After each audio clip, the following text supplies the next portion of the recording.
Michigan Three. Insider. Now we're welcome back, folks, here to the Michigan Insider on Sports Talk 1050 WTKA, online at WTKA.com. Sam Webb, Ira Weintraub, and the crew, the MGoBlog Roundtable crew, is with us. So much to dissect and talk about with Brian Cook from MGoBlog. BC, good morning. How are you? I'm good. And we have Mr. Seth Fisher with his shoelace shirt on, which we'll have to get to before the end of today's show. How you doing this morning, Seth? We've lost power everywhere across Metro Detroit, so I'm in my brother's closet right now. I wondered where that was. All right, and we have one Mr. Craig Ross, who I shall go to first because I called Adrian Dantley one of the best scorers of all time, a lethal scorer, which that stands up.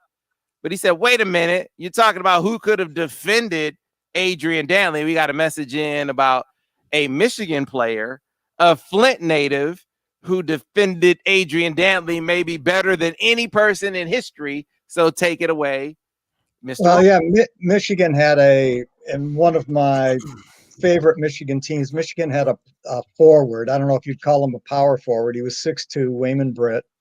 And Wayman Britt was the best defender who ever played at Michigan. And I think anyone who saw him would say the same thing. And one year in the NCAA championships, Michigan beat Notre Dame, and Britt checked Dantley and held him to 2 points. And I think it was 0 for most of the game. I think Dantley might have had a basket late, and maybe it wasn't against him. And I think Michigan beat Notre Dame a subsequent year with Dantley, with Britt checking him, and he completely erased Dantley in that game too.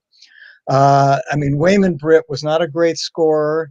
At 6'2", he was a pretty remarkable rebounder, but he was a defender like you never saw, and he was just tenacious. As was that whole team. I mean, you had a 6'6", 6'7" center in Phil Hubbard before he blew his knee out, who was as fast and quick and just gave other centers fits because of that. And he had a long NBA career even after Hub blew his knee out. And the backcourt was remarkable with Ricky Green and Steve Grody, who we were saying off air, I once, more than once, had several opportunities to try and check Grody over at Burns Park, and it didn't go well. For me. I was about to say, you gave work. You gave Steve Grody work. In my defense, I wasn't alive in 1974. That's number one. That's a personality defect. Number two, the Adrian Dantley of the mid-'80s, it was a much better scorer, I assumed, than the Adrian Dantley of the mid-'70s.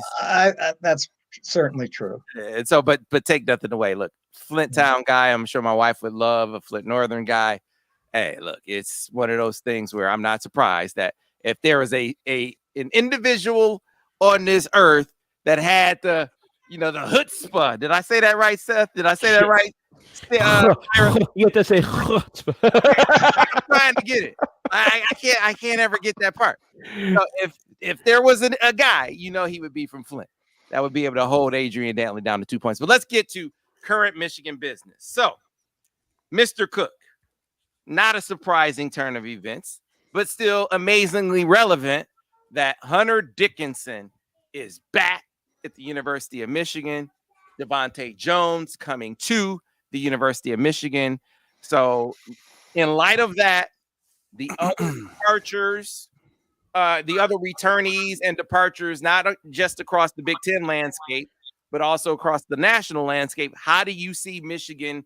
Where do you see Michigan's position in the Big Ten, and where do you see Michigan's position national? Well, if the public perception is that Purdue is actually the favorite in the Big Ten, then that makes me think that Michigan should win it again. Because we saw what happened when Trevion Williams went up against Hunter Dickinson last year, right? He shot like 40% from the field on huge volume. And, how much different is Williams going to be this year? Probably not very, very much different. So they're already starting from a position of strength against one of the good teams. And then OSU loses to Washington, who had some games against Michigan. So that's very good for them. And then if you start looking nationally, all right, you got Gonzaga, right? they got Chet, they got a lot of guys. Yeah. They're extremely annoying now. And then like people are talking up UCLA as a top 5 team, and we saw them, and we saw back. And Juzang's back. But personally, I'm not really feeling that. That was a tourney run that they kind of scraped by in a lot of games, and they were so dependent on those mid-range jumpers that it kind of feels like they're going to be another team that will make the tournament. They'll do decently, but I'm not looking at them as a potential 1 seed like a lot of people are. So, competition in the SEC is like maybe Alabama, Kentucky could be back, and then I don't think UNC is going to be great this year. And then Duke is unpredictable because of the same reason that Kentucky's unpredictable. So if you're looking at like teams and you want to bet on a team that's going to be a 1 seed, I think Michigan looks like a pretty good bet. Seth? Yeah, the other teams I was scared about in the Big Ten, Dwayne Washington scared me, and he's gone. They got Liddell back, but that's that's survivable, especially without Washington just owning Eli Brooks. And then the reason they like Purdue is they're taking Jaden Ivey and expecting him to like take that next step. But if he's not making his threes and he's got kind of a little bit of a wonky shot, like his value goes down. He's not really a true point guard. He's more just kind of like a guard. And then Maryland, I was like, okay, they got themselves a point guard and a center, and because they were all wings last year, right? But now they're losing their wings. So I mean, are they going to be really scary? So and then Michigan State, they're probably going to be better than last year, but they still got a ways to go. So I agree with Brian that Michigan kind of looks like the team to beat in the Big Ten, and you win the Big Ten again, it's a 1 seed. Yeah, I've been watching, however, the FIBA under-19 games, particularly the Canadian team, because Caleb Houston's on that team, and also on that team is the big guy EDF, and he's improving. I mean, he's been a force in these games, so I don't want to discount. I don't think he can play with Williams. I don't think the two of them can be on the court at the same time, probably. But but Edie is coming along, and he's a really good player. But I agree with Seth. I don't see their backcourt as really being dynamic enough in terms of getting them into an offense and passing the ball. But on the other hand, they do have as good a coaching as anybody around. I mean, I think Purdue is always well coached. I think Painter knows what he's doing. And so it's reasonable to consider them right at the top. In terms of Caleb Houston, he's not what I thought at all. I don't know if any of you guys have seen any of those games. What did you think he was? Right. I thought he was a shooter. He is a shooter. Not in these games, he hasn't been. What he is everything else. And he is to me, he's a very, very solid ball handler who's going to be phenomenal in the pick and roll game, and who can pass the ball very well, especially off the dribble, very unselfish, probably going to be a good defender. He's averaging about 3 steals a game, and I think he's got 9 steals in the 3 games I've seen. He doesn't need to be a great rebounder because of Edie. They also have Charles Bediako on that team, but his shooting, he has beautiful form. He's going to be an 80% plus free throw shooter. His form from the perimeter is good, but he was 1 of 10 from 3 in 1 game. I think he was in the first game, wasn't much better than that. Okay, but we have like seasons worth of data. Right. Yeah, I know, but he's playing but he's not playing against high school kids now. When he's playing at Montverde, he's not really playing against high school kids either, right? Like, well, all I'm telling you is he's not shooting the ball in this tournament, and that's okay. So, and now is he? I mean, does his stroke, his shooting motion look like it'll translate to a higher percentage, 40% maybe in the NCAA? I think yes. But in these games where he is being checked by a higher level player than he's probably ordinarily used to, I mean, the guy at Lithuania was good. he's struggling shooting the three, but that's it. The rest of his game is, I mean, I love the rest of his game. So a couple of things. I talked to, we, like Brian said, we have seasons of sample space to go on. The things that you're talking about that are impressing you about his game are the aspects of his game that people have talked about. Hey man, when that moves up a notch, that's going to be in it. So I'm encouraged by what you're saying, what you're seeing. Mm-hmm. But in talking to Dwayne Washington, not Ohio State's Dwayne Washington, but his AAU guy, the guy with You Play Canada, about him, said, he is, what he likes about Caleb as a defender is his commitment on the end of the floor. So what you see with a lot of guys that are shooters, that are offensive guys like Caleb, is that the defense is something that you have to convince them to do. With Caleb, he already has that commitment. The next step for him is improving his athleticism, which I think you're going to see with John Sanderson, right? And so that, I think, also translates on the offensive end as far as his explosiveness at the rim, his explosiveness off the bounce. I'm encouraged by what you said about him being a guy that can find people. But Brian, if I'm going to point to the trait that I think is going to be most visible for Michigan at the earliest point of his Michigan career, I think it'll be his shooting. Now, if he does those other things that you're saying, that there's no question he's a one and done guy. If he's creating off the bounce, getting to the rim, finding people, if he's doing that, he's a one and done player. I'm not convinced yet that he's a definite one and done. That's just me. But if he does those things, he will be.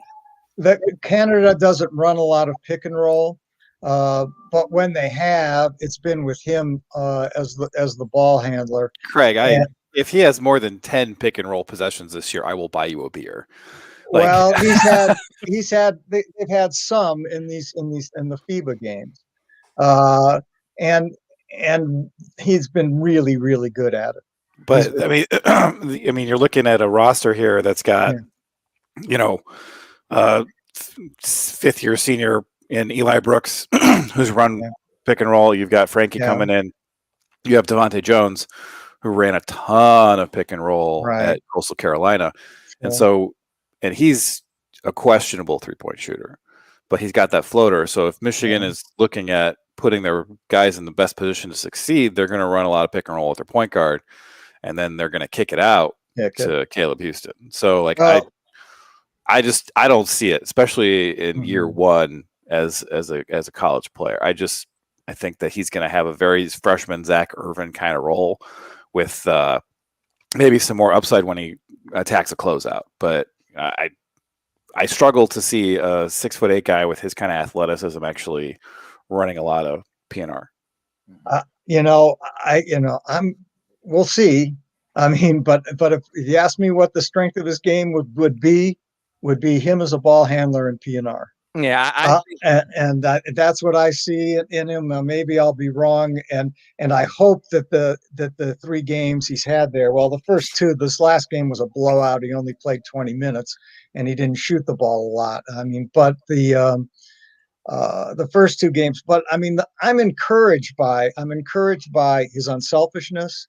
I'm encouraged by his defense, and he is 6'8". I mean, I think he's a legit 6'8". So I mean, and sometimes Canada's had him playing at the 2, and he seems comfortable. What question for you guys? Question for you guys about Michigan in the Big Ten and how that plays into their, their national upside as a championship contender. One of the things that people said about last season was the Big Ten was such a gauntlet that, once you get to the postseason, the scout is so out on you. The book is so out on you. You've been beaten up over the course of the Big Ten. Now, obviously, a big factor for Michigan is there's no livers, right? So it's really hard to gauge. But I ask that question based on the fact that this year's Big Ten, when you consider, like Seth said, no Morcell, no Wiggins at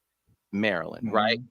Maybe no one is talking about Illinois being a contender this year, but maybe no Kofi Cockburn. No, I think Cockburn is gone. He said he's not coming back to Illinois. So He's transferring if he doesn't go NBA, he said. yeah. So he said he's definitely out. I thought he left. That's what the last news from Cockburn was, that if he's not in the NBA draft, he's transferring someplace else. Wow. Well, So he has withdrawn and he's put his name in the portal. Okay. And as of a day ago, he says he wants to make a quick decision about staying at Illinois or transferring. Okay. So yeah, So maybe he will stay. Yeah. So but a lot of Kentucky smoke there with the assistants over there from Kentucky. But still, if he's not at Illinois, that makes that an easier game. No Dwayne Washington at Ohio State is absolutely huge because you guys, I mean, he had this special thing. I don't know what it was because Michigan did recruit Dwayne, but there was when he played Michigan, it's like he put on the cape and it was another level. That becomes easier. So you could see a scenario where the path in the Big Ten is easier to a point where maybe you feel more freer to give this elite freshman class some more burn, some more tick, to develop them more, to have them more game ready when you get to the postseason. That maybe this Michigan team, while challenged in the Big Ten, isn't taxed in the Big Ten in the way that they were last season. And maybe that gives them an even higher ceiling this year. What do you make of that? Well, I mean, sorry. There's a couple of teams that you didn't mention that are probably set to have huge drop-offs, and that's Iowa and Wisconsin. Them two, you're right, exactly. So, like, yeah, I think this version of the Big Ten is going to be much, much weaker than it has been in recent years. So you have that article that came out after someone leaked that conversation with Greg Gard. I don't think Greg Gard is long for Wisconsin. Like, see, let's pause there because I actually disagree because I think that's maybe one of the most Bush League things I've ever seen happen. And the word is that it wasn't one of the players. Maybe if it was one of the players that had leaked it, I would agree with you. But the word, I'm just talking about the actual conversation that was being had. Yeah, but the players, like, so the Wisconsin State. What was it, Sam? Because I haven't heard this. So some of the listeners haven't heard this. You remember we were talking. So I'll give you a perfect example of a conversation we had here on the roundtable. Okay. Remember me saying, "Man, it doesn't look like Greg Gard and Micah Potter are really on the same page." He's like they're going back and forth. He's giving Potter business. So they lose to Iowa at home, I think. And there was a players only meeting, not players. There was not a seniors only meeting with the staff. And so those seniors met with Greg Gard and his assistants basically to say, yeah, you're full of crap. You know, you're making it about you when last season it was about us. And that's when we were winning. But you throw us under the bus in the media. You don't have our backs. You know, we just feel like, why did some of us come back here? Why are some of us here? The reason why we're losing is you, right? So that was the premise of that discussion. Someone leaked that to the media.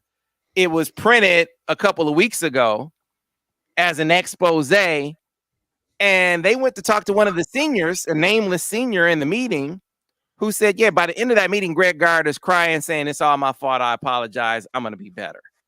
The word is that one of the assistants, so the guy who wasn't retained, what was the guy's name that wasn't retained? I think it was Alondo Tucker. Right. So the word is that it was him that leaked it because Greg Gard didn't retain him.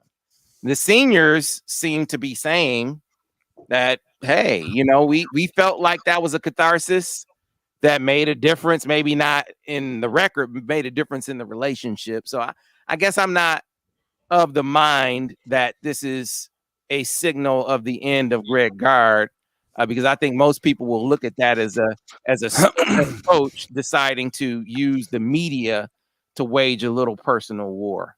Well, I mean, the fact that it got there and they had this conversation, I think the content of that conversation is pretty rough. And they had this hugely veteran team that they took a step back last year, and this year the only guy coming back is Davison. And you know, and we thought that the whole team was going to come back because that's Wisconsin basketball. Whatever is maximally annoying, they will do to you. And instead, if you look at this roster, it's really hard to see them competing. And so coming off that season, you're gonna, your number 2 guy is Jonathan Davis, Tyler Wall. Like, they got to replace both centers. They got to replace, Trice, who's been there as long as Craig's been alive. Like, they are annoying. That does not look like a tournament team to me. And so I feel like that combined with that sort of public outing is going to make it hard for them to retain him this year, if that does actually come to pass. Yeah, I think you're right. I think that they're really going to fall off. Last year, of course, they had the problem with the 2 centers couldn't. They thought they could play Potter together with the other big guy. I'm blocking on his name. Reivers. Yeah, Reivers. But they couldn't play together. Coincidentally, he was one of the biggest critics of Greg Gard. He blamed Greg Gard largely in that meeting for the collective failures of the team and his personal issues on the court. He blamed those on Greg Gard. Yeah, well, for whatever reason, he and Potter couldn't be on the court at the same time, and I blame Trice's mom. I think Trice's mom, talk about annoying. Oh my God. For years, I wanted Michigan to put in the fine print on the ticket, "No ululating." Kick her out. For 10 years. We had to deal with that for 10 years. That's true. We did have to deal with it for 10 years because you had it at Michigan State, and then I began hearing it at Wisconsin too. So they really are annoying. Iowa, I guess Wieskamp is staying in the draft. Is that right? He's right. One, and they lost Frederick. Yes. Is that correct? Frederick transferred to Kentucky in a way that was not at all tampering. Yeah, right. So they lose Frederick and Wieskamp. That's just too much because those are 2 very fine basketball players, and they got a bunch of guys that have the same name as the coach now, right? Like, and it'll be, they'll be playing a bunch of guys named McCaffrey, and that's it. Well, Keegan Murray was one of the breakout. Keegan Murray is good, yeah. Yeah, and they get Bohannon back so he can sell more fireworks. But that guy was actually not too bad. Yeah, he's. They lost him too. Yeah. Lungi was a good player. Yeah. Well, and he was also like the heir apparent at center, and now it's like, right. What are we doing there? And I don't really know what their answer is. And so you look at the league, and the only teams that really seem like they're going to be on the come up are probably Indiana, who has done work after hiring Mike Woodson, and maybe Maryland, maybe Michigan State. Michigan State brings in a couple of players who I think are real good. Like, I think their point guard, Max Christie, yeah. Well, and I think Akins is really good, but historically, freshman point guards under Tom Izzo don't really do a whole lot. This is gonna sound like I'm not ragging on the kid at all. I think Max Christie is a talent, but I've watched that kid a ton, and he just never looked like a 5-star to me. Never have I seen him play like a 5-star. Yeah, I haven't seen him play. Is he the son of the Christie who used to be in the NBA? Doug Christie, I don't think so. Doug Christie? No, okay. No, I don't think so. But he's you think 5-star and you think take over the game offensively type of player. And dude, I've seen him 5-6 times, and I've never seen him do that. That doesn't mean that he can't become an elite player. I just don't see him being elite his freshman year. He might develop into a 5-star contributor, but I don't see him having. I don't see him being that type of guy as a true freshman. That's, I guess, what I'm getting at. Yeah, so they're relying on Tyson Walker a lot, who's like a transfer, I think, from the Colonial, who. Northeastern, I think, yeah. Yeah, who did not go to the NBA G League camp and perform very well against a bunch of guys who are near NBA players like Devontae Jones did. So maybe he'll come through and he'll change their situation at point guard, and then they'll be able to hack it. But like, what are they going to do with center? Like, Bingham. Are you actually going to put it on Bingham? Because they played their best basketball last year when Bingham was on the court, and then Izzo just refused to put him on the court enough, and their other options were terrible, just hideously bad. And Bingham was getting like 15 minutes a game, and he'd get out there and he'd block some shots and he'd hit some shots, and you'd be like, okay, why is this guy stuck on the bench? And he's a beanpole, sure, but I there's something going on there that I don't quite understand. Yeah, but it's Michigan State. There's always, I mean, it's Izzo, and you're right. I mean, it's like always a complete, sort of personality tire fire. Whether he's fighting with player X or player Y, he's going to be fighting with somebody for whatever reason. And so that team always, in my mind, or has been certainly a notably underachieving program, given the level of talent. Yeah, Wisconsin, we have to get we my have to get opinion. some assistant coach to give us like the inside of the locker room. Like Izzo, we see that stuff like on the court every day. Like he's yelling at his guys on the way into the tunnel. All right, so we need to get to a break. I want to switch topics on the other side. I want to get to your name, image, likeness, observations from the first full week. I got to get to Seth Fisher's story about the shoelace shirt he's wearing, but I also want you guys to, do a little exercise for me. And I want you to project Justice Finkley. All right. I want you to scout Justice Finkley. Why? Because we got a question in the chat log here via YouTube. And it's very simple. And I'll address it on the other side. And it'll make that question more relevant. But I'm trying to pull it up now as here it is from Justin Shust. And he says, so what's up with Justice Finkley? Did Michigan screw up? All right. So we will address that topic on the side as well. And I'll get your scouting report about how he projects. All right. And then we'll get into some name, image, likeness as well here on the Michigan Insider, MGoBlog Roundtable, Sports Talk 1050, WTK, The Ticket. I'm amazed you haven't taken a Miles Pollard victory lap yet, Sam. Yeah, Sam, my dad wants you to know, by the way, you need more phlegm. Seth, isn't that what it is? He just needs more phlegm. I'm glad you were there to help because I wasn't able to step in. But I've been working on this with Sam for years on his sound, and Sam's not as tribal, so it's harder for him to. Ira did bring me some gefilte fish one day. Seth, have you ever heard this story? There was a football game on a Rosh Hashanah day. It was a great story, Craig. And I said, we're going to do a taste test. So I had someone drop off a jar of gefilte fish with the jelly all around it. The look on Seth's face is actually more pleasant than the one on Sam's face. I didn't actually make him eat it. I made him smell it, and then we moved it away because it was disgusting. Let me tell you about gefilte fish. Hank Greenberg it has I think 56 home runs. The record is 60. Babe's record at this point, right? Mm-hmm. Going into he's got 9 games left in the season. All he has to do is hit 4 more. His mom says to you, if you hit 61 home runs, I'm going to make you 61 gefilte fish. Hank Greenberg does not hit another home run all season. Smart man. That is how we feel about gefilte fish. Yeah, it's wretched in my opinion, but some people like it. My dad loves it. Yeah.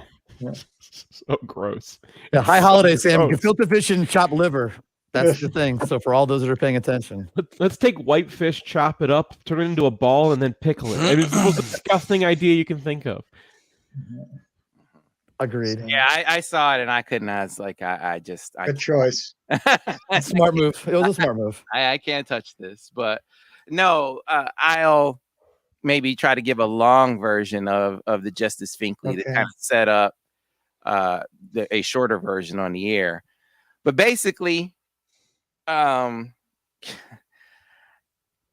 the defensive side, I after seeing him in person, I think they just made the determination that he wasn't a fit in the position that they initially assumed he would fit in at. Michigan dropped out on Justice Finkley? Essentially, yes. Oh, wow. Essentially, yes. So he came in, he measured at 6'1.5". Okay. His listed height and weight is 6'3", 250. He measured in a 6'1.5", 250. And so, long story short story, McDonald told him that he didn't fit as an edge guy for them. So, if you come here, we probably play you inside.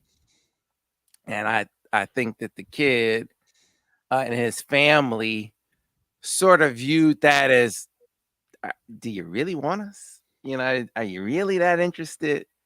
And I kind of took that to mean that they didn't really see that. I think they took it as, well, at this point, if you're on us, you're really on us because your head coach, because Harbaugh wants us or wants Justice more than maybe they do on the defensive side of the ball. And so, like I said, look, far be it for me to say, I won't say to Mike McDonald what fits in this defense. He knows best. And is he a classic edge guy in the Baltimore Ravens sense? Probably not. But I guess for me, and I said this on the podcast, there's such a thing as a team take. And I just feel like there's a high floor for Justice Finkley, a high enough floor to know that he'll be a contributor somewhere, right? And he won't be a bum. He won't just be a guy that you carry. He's going to be a super work ethic guy. He's going to be a super classroom guy. And he's going to help you get other players, because guess what? Guess who immediately said exactly what this guy, Justin Schuss, says, and you guys will be like, oh, why are you bringing him up? But immediately Walter Nolan was like, they lost Finkley. And I'm sure Michigan was like, well, we didn't lose him. All right, guys, we're coming back on the air in about 10 seconds. We didn't lose him as much as we are saying he doesn't really fit the defense as much. Back on radio in 5, 4, 3. And we're back here on Michigan Insider, Sports Talk 1050, WTKA, online at WTKA.com. Sam Webb, Ira Weintraub on the other side, and MGoBlog Roundtable with us. So I want to set up this Justice Finkley discussion in a much more succinct way than I just did going over it in the break. Basically, Justice Finkley came in on his official visit, really good official visit. Harbaugh really, especially, impressed them with the personal attention that he showed. But ultimately, I think they came away from the visit feeling like the defense didn't see Justice as a fit, as much of a fit as they originally did based on his measured height. And so they didn't see him as an edge guy anymore. If he came to Michigan, they were probably maybe playing more on the inside. And that's the long and the short of how things change so quickly, because people ask, why did you put in a crystal ball? Because the family said, put in a crystal ball for Justice is going down. So that's the genesis, the etymology, if you will, of what happened leading up to the Justice Finkley crystal ball. And then it turned so abruptly. The family was coming on the podcast last Saturday. We got a call Saturday morning saying, hey, no, we can't come on today.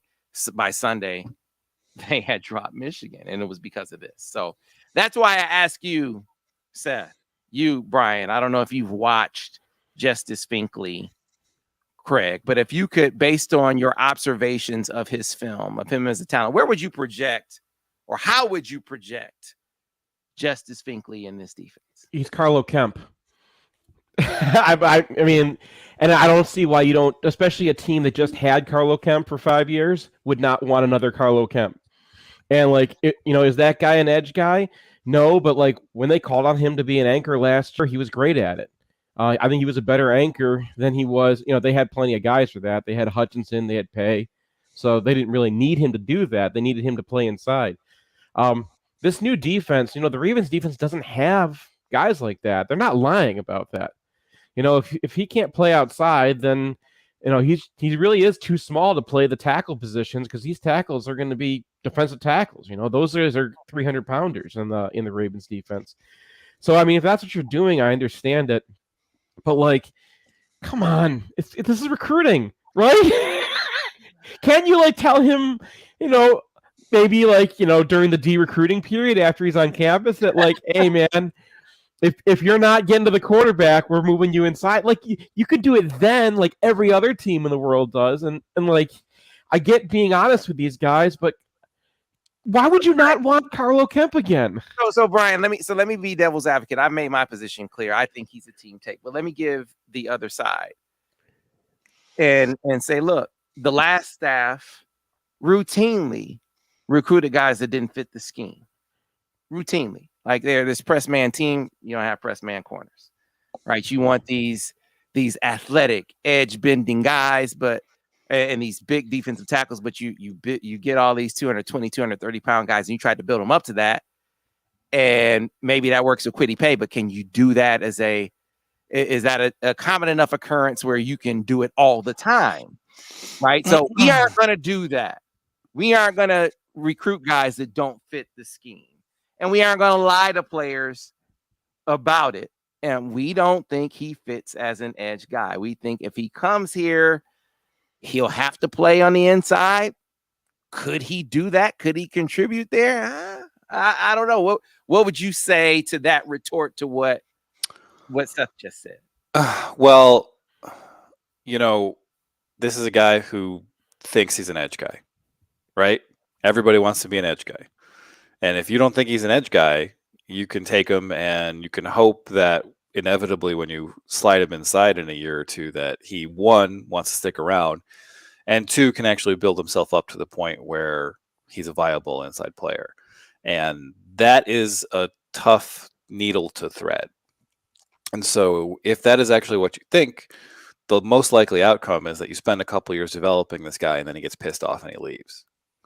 And so maybe you don't want to do that for program continuity purposes, for just the fact that, like, this is a new era of college football, right? There's no penalties for transferring. So if you don't think that you have a role for this guy who thinks that he's an edge, then I think that the most reasonable thing to do is not recruit him as an edge and see if he's going to transfer away from you before you spend a bunch of time on him. See, but they didn't. This is one of the things about not having those. This is a COVID consequence. You don't have the in-person evals, so they didn't know he was 6'1.5" until he came on the visit. How tall is Brandon Graham? This dude is not Brandon Graham. But how tall is Brandon Graham? Brandon, I think he's 6'1", but he's not Brandon. Look, I want to make it clear. He's not that. He's not. Brandon BG is maybe one of the most explosive players to ever play on the defensive line at Michigan. And I get the reference. We actually used references like Brandon Graham and Dwight Freeney and Elvis Dumerville to say there are examples of guys that play bigger than their listed sizes. But I want to be clear that I am not suggesting in the slightest that he is that caliber of athlete. He is a very productive guy at the highest level of football in Alabama, which encourages me. It gives me the belief that he can at least be a contributor. So, Seth, let's say he gets up to 275. He can't be a rotation player and you one gap him. And, I think the direction as a tackle, you can't. They're going to have a strong side end in this defense. They like to go 3 tackle and they like to have those guys be able to come inside and stuff like that. But against most teams, you can get away with a smaller guy. And you're going to need to have that in your tool belt. I don't think Michigan's not going to have anchors anymore. What are the times when they go even front? They said they're going to be multiple. The times when they go even front. Everyone's multiple. Yeah, I mean, that's so you go even front, and this guy fits maybe in an even front, but you can't be multiple with him if he's 275, and you want to be a 3-down lineman defense primarily. Like, that's just not going to fly unless he's a super freak, and it sounds like he is not. I think they're going to regret this one. In my opinion, I haven't seen whole game tape, but just looking at the highlight tape, I would say this guy's extremely quick. He is strong, even though he's not huge. And what I like about him, the guy just doesn't give up on plays. I mean, he's got heart. And so he may not be Brandon Graham, but he's a strong, quick guy with heart. I think it was Sam who said, quote, I wrote this down about him in my notes, that I would be surprised if he's not an NFL player. That's what Sam Webb said at one point. I did think he was 6'3", 250 at the time. So, But see, I don't see this 1 or 2 inches. If he's 6'2" versus 6.5, I mean, does this really make much difference?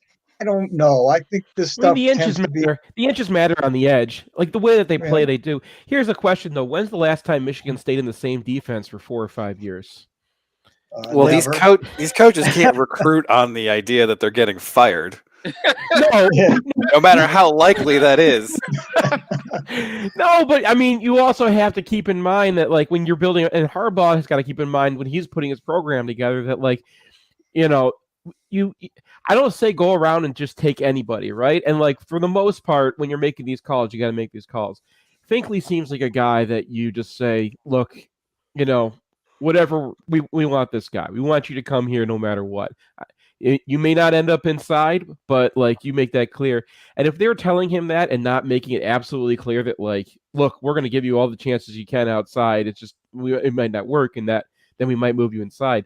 I don't think this is happening. I think they made it clear to him that they didn't, that, you know, they don't get that out of nowhere. I think they were being honest and they lost him because of it. And so here, okay, fine. Here's the thing. So I want to make this clear, not to give people hope, but to just to highlight how Michigan focused he was. I mean, the dad and the uncle say it, even though Justice didn't put Michigan in his final 3, it's not over for Michigan if they want to get back in. Now, what does get back in mean?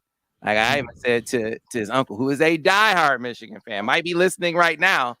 And man, I kind of think that's your heart speaking. I don't know that it's in the cards for Michigan to sort of change its approach unless Jim comes in and says what you just said, Seth. That look, we'll figure it out. That this guy is a team take because he checks so many other boxes. We know he has the work ethic. To Craig's point, we know that he's a nonstop motor guy. We know he's going to be a leader. He is excellent in the classroom, wants to be a neurosurgeon. And he has these, you know, all of these guys that he's connected to. He isn't necessarily connected to Walter Nolan per se more than his profile, because his profile is what got Walter Nolan's, you know, got his attention. Like, man, they lost Finkley, so they got to address that with Finkley, right? But I mean, with Nolan, yeah. I imagine they have to address that with a lot of guys who are looking at that profile. But they were planning on coming up to the barbecue with a carload of Bama guys, a carload of Bama prospects. That's obviously not happening now. So the point being that he also can help influence other players. That's why I say this is one of those guys where you're like, is this a team take? I mean, even after all that, they're still saying Michigan is alive. It makes you say that maybe this is one guy that you make an exception for, even if it fudges the numbers a bit, because they got Eugenio, they got Cavante Henry, they feel like they're looking good for Josh Josephs now. You know, you're still in there with Michael Powell, you're still in there with some other guys. I know you can't take 12 edges, right? So I get it, but then at the same time, you wonder if this is just one of those team takes that you figure it out with. So great discussion, but I want to pause there because I got to get Seth talking about NIL, man. Oh, sure, the shoelace shirt, the shoelace shirt, and then some of our observations for week 1. So tell us the story of the shoelace shirt first. Oh, Brian probably knows the story better than I. I was, you know, just basically a dude writing on his board when this all went down. But we had a shoelace shirt that we were selling on the blog. You know, we had a bunch of different shirts back then that were player focused because no one cared. And I think this lasted maybe all of 2009 before the. So it doesn't say shoelace number 16. It doesn't say Michigan. No, it's just the shoelace is flapping in the wind. And if we had the ability to license these shirts with the actual players, we would have.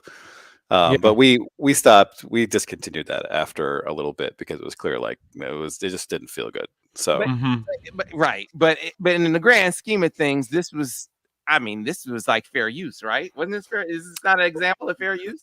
No, because it's not about copyright that you're repurposing, but it's. I think it would be a gray area, but it doesn't have to be a gray area anymore because you can just say, "Hey, we've got this shirt we want to sell. Yeah, dude, would you like a cut of the proceeds?"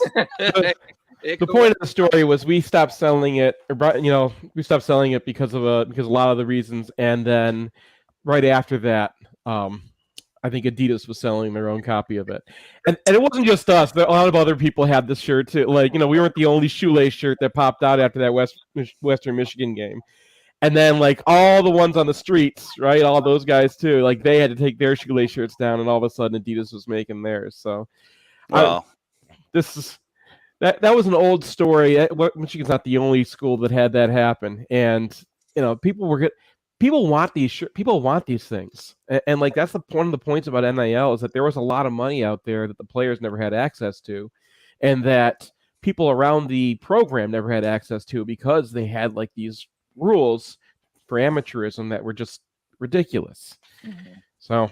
You used to guys see the deal down in Miami where the guy said the gym guy said, "Hey, everyone on the squad gets $6,000."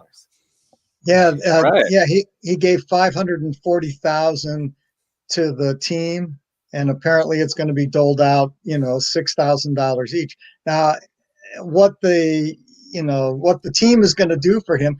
Does the team have to do anything for him? I don't know. So, Sam, to follow up that, guys, $500 a month for the team to do sponsorships for the gym. Right. They also created an organization. $500 a month is not a bad sponsorship price. I mean, that's fairly reasonable as far as the market value. Seth, they're creating an organization called Bring Back the U.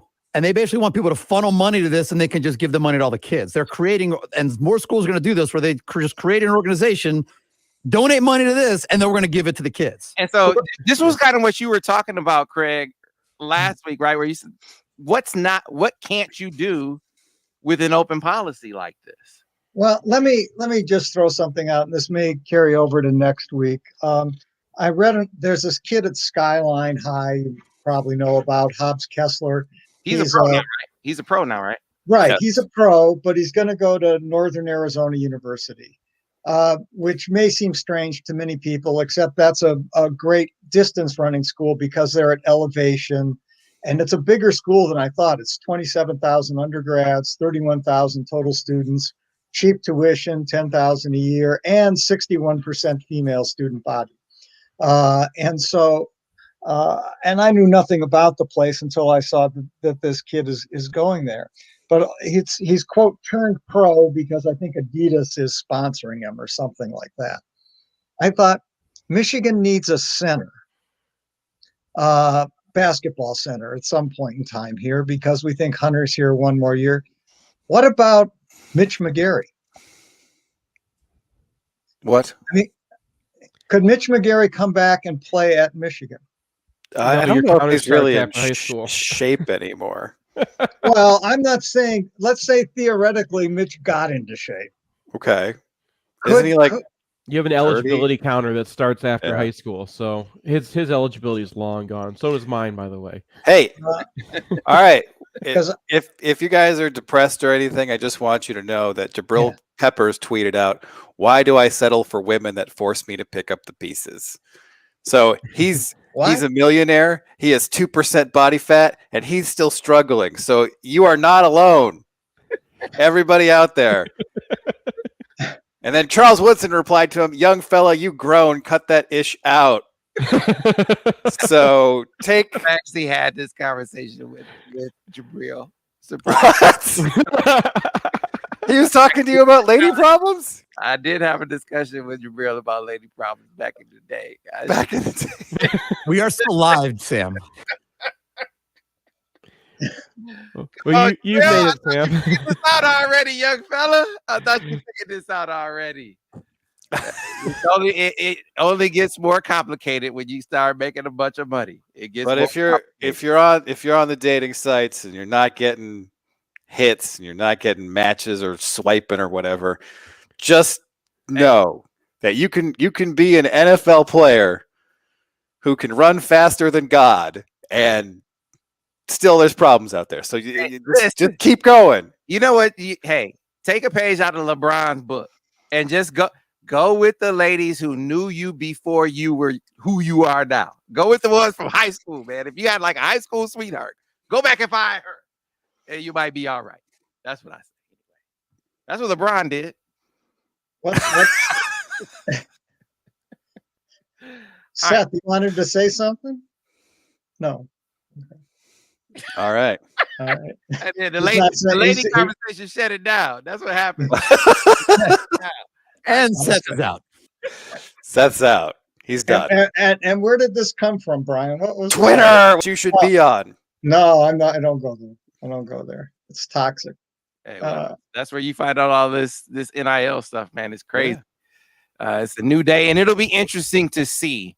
This is of all the NIL developments that we've seen thus far, this Miami one and the nuance that Ira pointed out about creating the fund that everyone just donates to and they give it to players. Because your point, Craig, was who's to say that the players have to do anything? If this goes down, then to your point, this is an example of they don't have to do anything. Yeah, I think that's right. I mean, is the NC? Let's say that at Miami, they do nothing. They get their $6,000 and they do nothing. NCAA going to come in and do anything? No. No. Is Will Wade still a coach at LSU? We're gonna ask. I think he is. Do this like every day, like Carthage, and furthermore, Will Wade is still like at LSU. Franco is still dead. All right, that's gonna do it for us this week. Obviously, we always find things to talk about. I keep telling these fellas, my guys, as long as you want to come back, we'll keep doing it. So I'm hoping. We got hockey next week. We got a ton of interesting hockey to talk about. There you go. All right, folks. We got to get out of here, though. That's another MGoBlog Roundtable in the book, another Michigan Insider in the book. We will be back tomorrow here on the Michigan Insider on Sports Talk 1050 WTK The Ticket, the official voice of University of Michigan Sports, Ann Arbor, a Cumulus station.